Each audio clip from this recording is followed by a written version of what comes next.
오늘 7월 24일 꼭 알아야 할 경제 소식 5가지 정리해드리겠습니다. 끝까지 들으시면 오늘 경제 흐름이 한눈에 보이실 겁니다.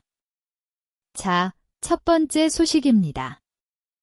서울의 한 폐교 자리에 특별한 학교가 들어섭니다. 바로 북한 배경 학생들을 위한 대안학교입니다.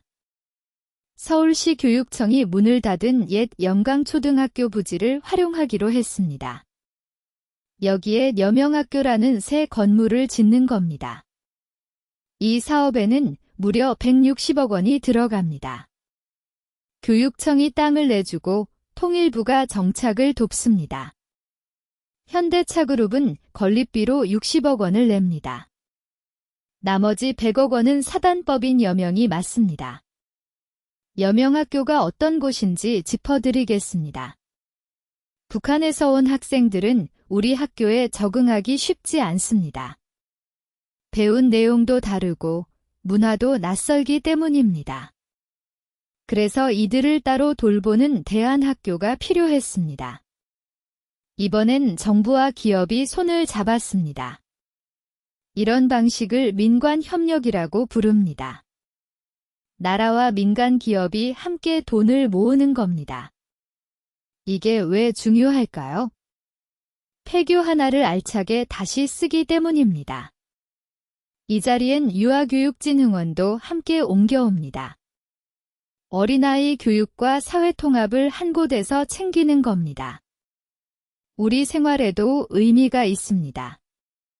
버려질 뻔한 공간이 배움터로 되살아납니다. 세금과 기업 돈이 좋은 곳에 쓰이는 사례입니다.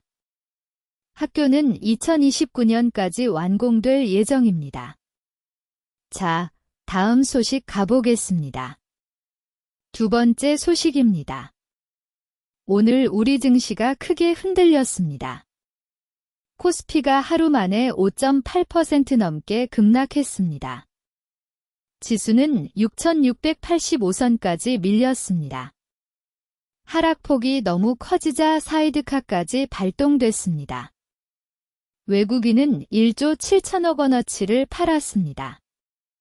기관도 1조 원 넘게 내다 팔았습니다. 개인이 사들였지만 역부족이었습니다. 삼성전자와 SK하이닉스도 7%대 떨어졌습니다. 몇 가지 어려운 말을 풀어드리겠습니다. 사이드카는 일종의 비상 브레이크입니다.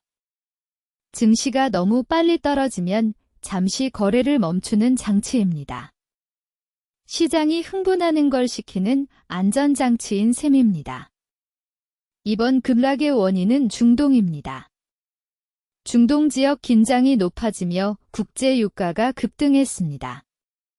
왜 유가가 오르면 증시가 떨어질까요? 기름값이 오르면 물가도 함께 오릅니다. 이걸 딘플레이션이라고 합니다. 물가가 오르면 금리를 쉽게 못 내립니다. 금리가 높으면 기업과 투자의 부담이 커집니다. 그래서 투자 심리가 얼어붙은 겁니다. 우리 생활에도 영향이 큽니다. 주식이나 펀드를 가진 분들은 손실을 봤을 겁니다. 기름값이 오르면 물가 전반이 자극받습니다. 당분간 중동 상황을 지켜봐야 합니다. 자, 이어서 세 번째 소식입니다. 세 번째 소식입니다. 증시가 뜨거웠던 만큼 은행 계열 회사들은 웃었습니다. KB금융과 신한금융이 역대 최대 실적을 냈습니다. 두 그룹의 2분기 순이익을 합치면 3조 8천억 원입니다. 각각 분기 기준 사상 최대치를 기록했습니다. 비결은 증권 계열사의 활약이었습니다. 주식 거래가 늘면서 수수료 수입이 크게 불었습니다. 수수료 이익만 1년 새 56% 가까이 늘었습니다. 배경을 설명드리겠습니다. 사람들이 주식을 많이 사고 팔면 어떻게 될까요? 증권사는 그때마다 수수료를 받습니다. 올해 주식 거래가 활발했습니다. 그래서 증권 계열사 이익이 크게 뛴 겁니다. KB증권은 이익이 2배 넘게 늘었습니다. 두 그룹은 자사주도 7천억 원어치 사들여 소각합니다. 다만 걱정거리도 있습니다. 바로 현체율입니다. 연체율은 돈을 제때 못 갚는 비율입니다. 특히 중소기업의 연체가 늘고 있습니다. 하반기엔 이게 실적의 변수가 될 수 있습니다. 우리 생활과도 연결됩니다. 은행이 돈을 떼일까 걱정되면 대출을 조입니다.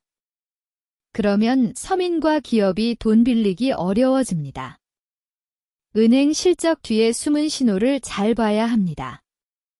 자, 다음 소식 가보겠습니다. 네 번째 소식입니다. 우리 조선업이 미국과 손을 잡았습니다. 삼성중공업이 미국 조선업과 전방위 협력에 나섰습니다. 미국 워싱턴에서 여러 협약을 맺었습니다. 무대는 한미조선협력센터 개소식이었습니다. 이 센터는 두 나라 조선사를 잇는 다리 역할을 합니다.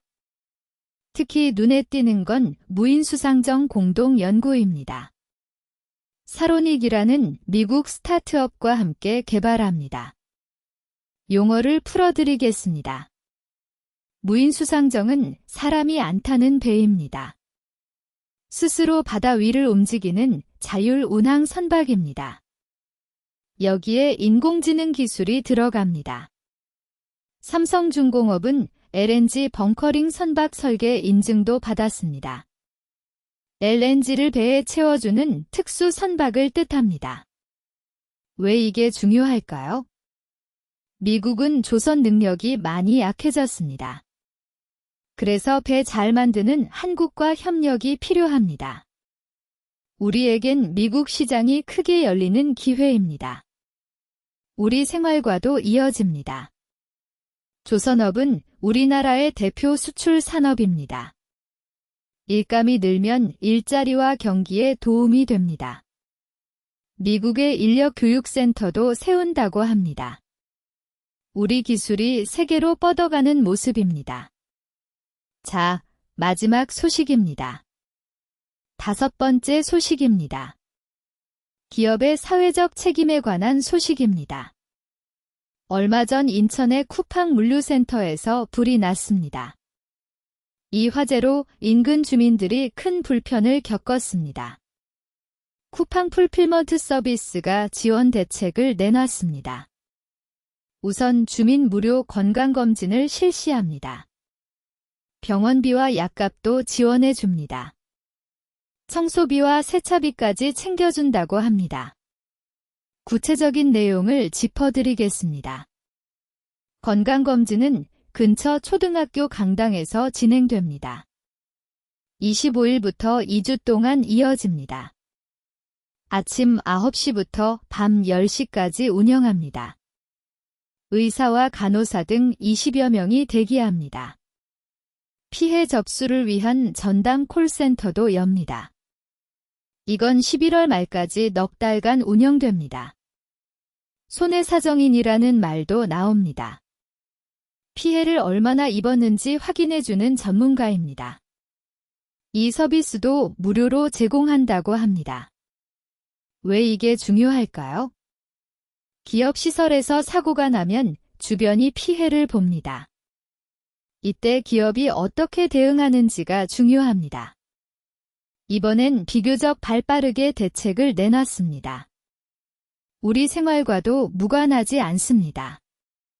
대형 물류센터는 우리 동네 곳곳에 있습니다. 안전관리와 사고 후 책임이 그만큼 중요합니다. 오늘 5가지 소식 어떠셨나요? 짧게 정리해 드리겠습니다. 폐교가 배움터로 다시 태어나고 증시는 중동 리스크에 급락했습니다. 은행은 역대 최대 실적을 냈고 조선업은 미국과 손을 잡았습니다. 마지막으로 화재 피해 지원 소식까지 전해드렸습니다. 오늘 뉴스 정리 도움이 되셨다면 구독과 좋아요, 그리고 알림 설정까지 부탁드립니다. 매일 경제 뉴스 정리해드리고 있으니 내일도 꼭 찾아와 주세요.